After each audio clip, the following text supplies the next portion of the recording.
Salam dostlar, bugün 5-ci sinif təbiət iş dəftəri 3-cü hissə mövzu 30-un qalanını izah edəcəm.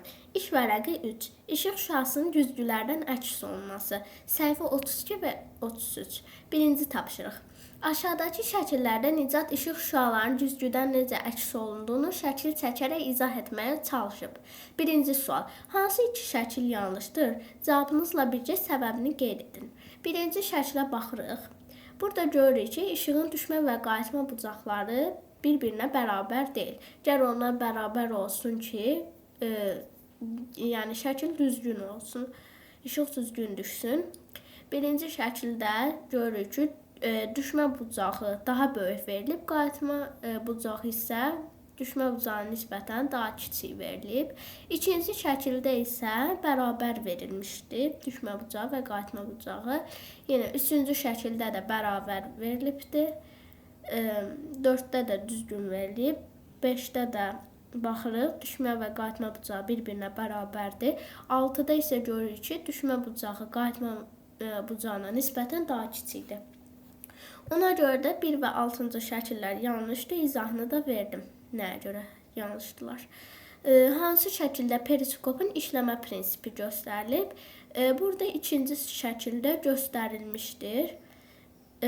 İşıq güzgüyə dəyir, qayıdır və yenidən qayıdır.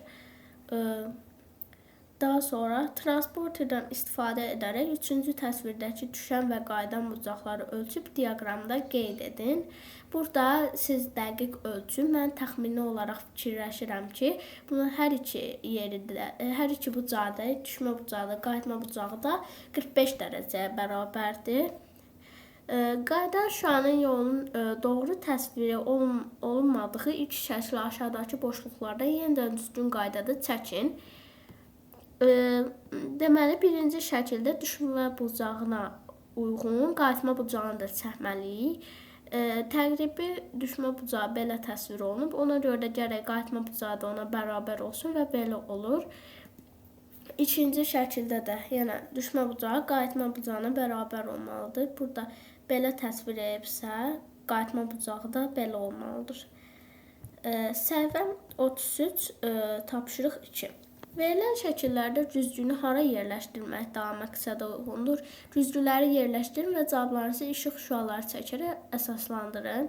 Şəkil 1. Mağaza meneceri təhlükəsizlik məqsədi ilə rəflərin arasındakı müştərini görmək istəyir. Əgər görmək istəyirsə müştərini, onda bura məncə əgər güzgünü yerləşdirsə, o zaman görə bilər. Sürücülər təhlükəsizlik məqsədi ilə döngədə bir-birlərini görmək istəyirlər. Burada isə əgər güzgünü bura qoysaq, buradan gələn avtomobil digərini görəcək və belə düzgündür məncə. Bugünkü dərsimizdən bu qədər dostlar. Hələlik.